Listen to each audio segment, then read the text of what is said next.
काँग्रेस नेते राहुल गांधी आज महाराष्ट्र दौऱ्यावर सांगलीमध्ये पतंगराव कदमांच्या पुतळ्याचे अनावरण करणार, तर नांदेडमध्ये चव्हाण कुटुंबियांची घेतली भेट।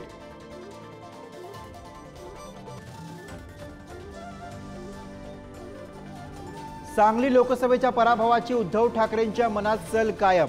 पतंगराव कदमांच्या पुतळ्याच्या अनावरण सोहळ्याला ठाकरेंची अनुपस्थिती, खासगी कारण देत जाणं टाळल्याची माहिती।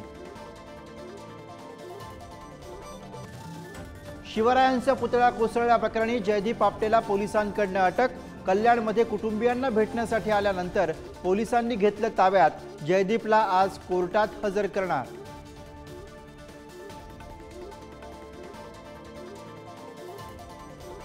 जयदीप आपटेला त्याचा बॉस वाचवू शकला नाही, तर जामिनासाठी ठाण्यातनं सूत्र हलतायत। संजय राऊतांचा आरोप, पुतळ्याच्या कामातला भ्रष्टाचार दडपण्यासाठी हे सगळं सुरू असल्याची टीका। राज्य मंत्रिमंडळाची आज महत्त्वाची बैठक। राज्यातील नुकसानग्रस्त शेतकऱ्यांसाठी मोठ्या घोषणेची शक्यता। फडणवीस आणि मनोज जरांगेंची फोनवर चर्चा। शेतकऱ्यांना सरसकट मदत देण्याची जरांगेंची फडणवीसांकडे मागणी। शेतकऱ्यांच्या प्रश्नावरती कॅबिनेटमध्ये निर्णय घेणार, फडणवीसांची माहिती।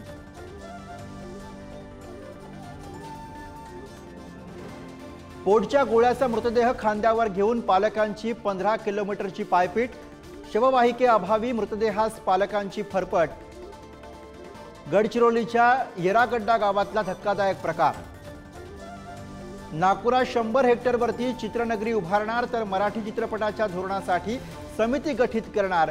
सांस्कृतिक मंत्री सुधीर मुनगंटीवार यांची माहिती।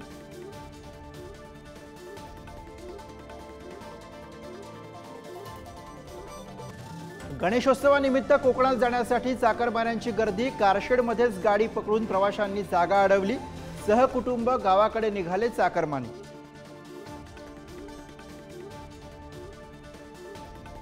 यंदा राज्यात 29% अधिक पाऊस। नगर आणि सांगली या जिल्ह्यांमध्ये सर्वाधिक पाऊस।